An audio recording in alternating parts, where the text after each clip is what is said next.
Do you ever dream big but struggle to take the first step? Feel like fear and doubt hold you back from pursuing your passions? Could your inner child be playing a part? I have faith and I dream big, but I just never used to take any action. Then I realized my inner child's fears were holding me back.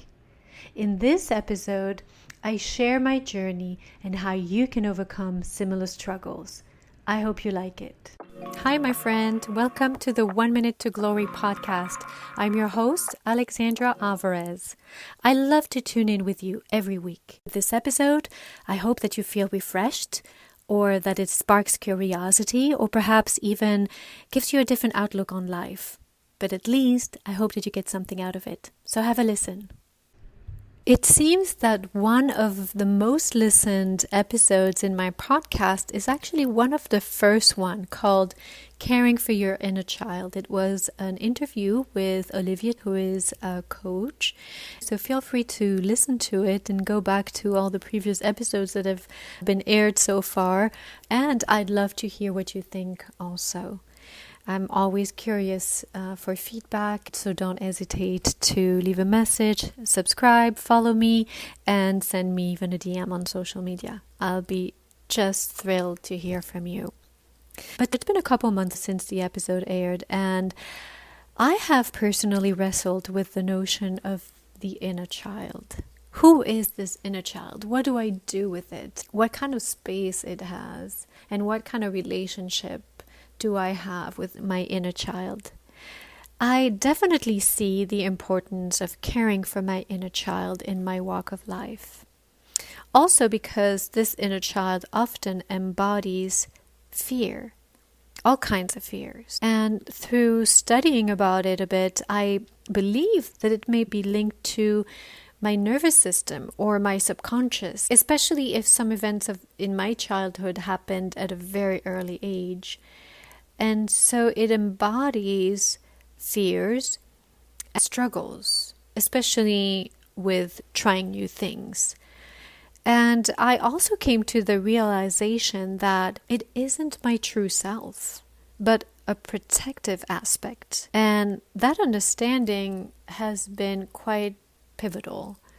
So basically, I listened to two coaches that have been helpful to me to realize that, one, my inner child is not me, because my soul is just pure, is perfect. It's untouched by the world's destruction or people's choices in my life and difficulties, challenges, losses, and all kinds of dramatic and traumatic experiences. My soul is me in its purest form, just the way God intended it, just life before everything came to destroy it. And so that's a great realization for me, and I'll explain to you why. And then the second thing that I learned is that the inner child expresses fear is actually holding me back, right? Because it's protecting me from being me, especially if I decide to really go after things that my soul is telling me, right? We just don't go there because we're too fearful. So it's holding me back. But if I listen to what she has to say, like, what is it that you want me to? You want me to be safe. Oh, you want to protect me. That's why you're saying, I don't want to do this because it may potentially hurt you as it has, or people may not be as trusting as you think. Basically, you want to protect me. And you can ask yourself, what does your fear say to you? Don't think too much. Just see what comes up. Because if you think, then again, you're going to be thinking too much. You're not going to be in your heart. And your heart is truly where your soul dwells. So just answer that question for yourself and see what comes up. And once you understand what your inner child is trying to say, oh, you want me to be safe. You can thank your inner child, right? Thank you. Thank you for trying to help me. You want to help me. That's what you're trying to do. It's not helping, but you can say thank you. So it's all about navigating the relationship with my inner child. And that involves acknowledging its fears, which may not align with my genuine desires and my soul's desires? Have you felt that dichotomy between the fearless, driven part of you when you are excited about something creative or dream that you have, a trip you want, something out of the ordinary? You're like, oh my gosh, really? That would be so much fun. That would be so exciting. Or a new relationship that you want. Something that doesn't have all the difficulties and complicated conversations that you've had with people before. Something light. I want something light. Where do I find that? And then so there's a dichotomy between that excited part of you and the protective or the fearful inner child.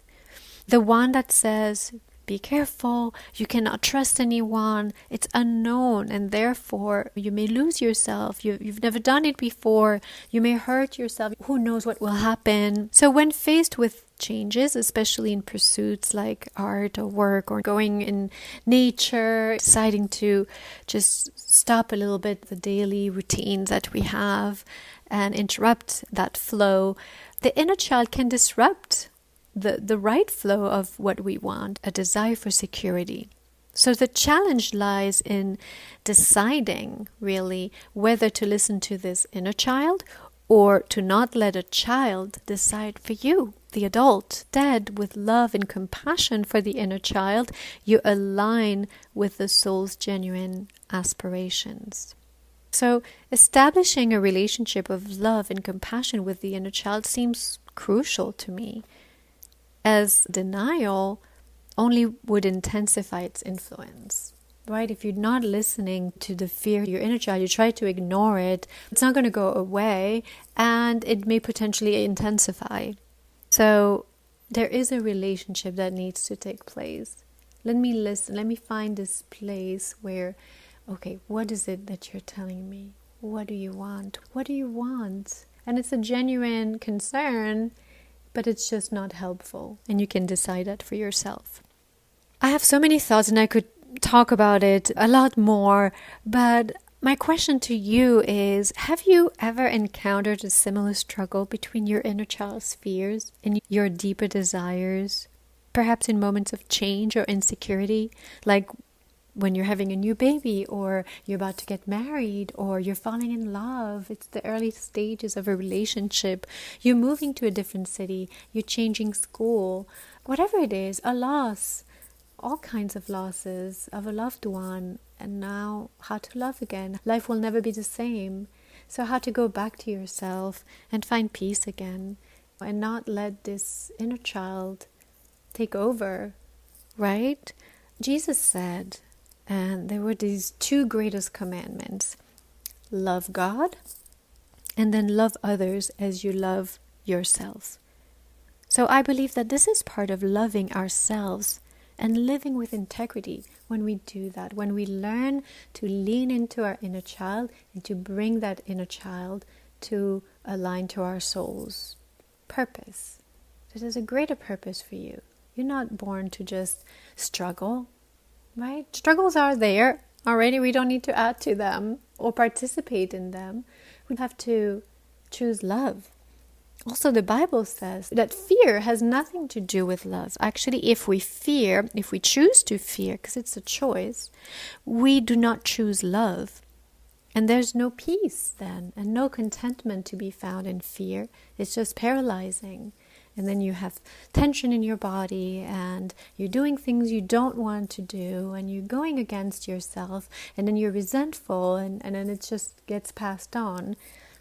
So is it easy to follow your soul and to have that relationship of love and compassion?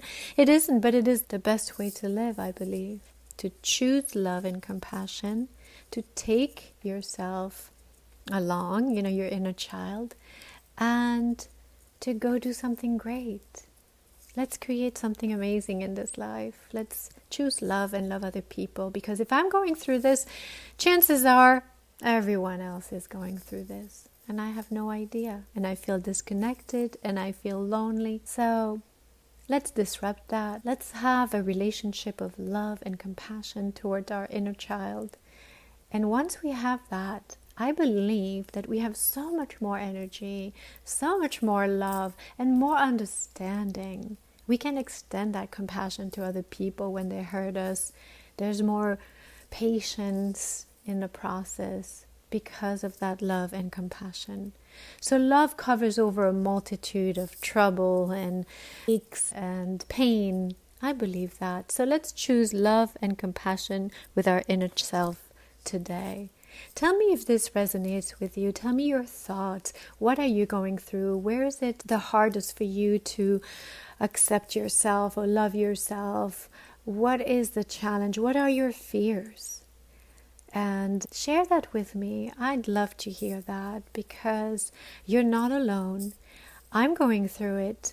I've just started this podcast. I've started to do acting again. My children have difficulties at school and they don't feel love. And I'm like, oh, I know. Love and compassion. That's where I need to start. I can freak out about all these things. But love and compassion truly is what I want for myself. And that's what I know my children need, my husband needs, my neighbors, and everyone else. But it starts with you. It starts with me, right? We have to make a choice to respond to that love or to be frightful and shrink back. So much love from myself. I love you much. I want to hear from you. This is really important, I believe. And bye for now. Whether your dreams involve finding a fulfilling relationship, pursuing a career you're passionate about, achieving personal growth, or are health related, or any other aspiration, I hope you found this podcast episode helpful. And here are some key takeaways with actionable steps to overcome obstacles and collaborate with your inner child. Number 1, acknowledge your inner child's fears. Pay attention to moments when you feel resistance to change or new experiences. Ask yourself, what fear might my inner child be trying to protect me from? Be aware of the thoughts that come to your mind. These thoughts may directly tell you what your inner child is fearing or feeling, and they may not be conscious to you. So pay attention. For example, if you have a negative thought about trying a new class, it might be your inner child fearing rejection or failure. Number 2, cultivate compassion for your inner child. Thank your inner child for trying to keep you safe, even if their fears are actually holding you back. 3, reassure your inner child. Let your inner child know you're an adult now and can handle challenges. You can say, I understand you're scared, but I'm here for you. We can do this together. Number 4, align with your soul's desires. Reconnect with your passions and dreams. Ask yourself, what truly excites me, even if it feels scary. Number 5, take action with courage and love. Even small steps forward can build confidence. Choose love for yourself and your inner child as you move towards your goal. God already loves you. God's love for you is unwavering, ensuring that you will be okay and capable of confronting your fears. Rest assured, things will work out for you. I hope you enjoyed this episode.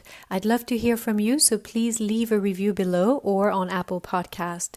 If you found today's message encouraging, please consider sharing it with someone who might benefit. Your support helps us also reach more listeners. Thank you.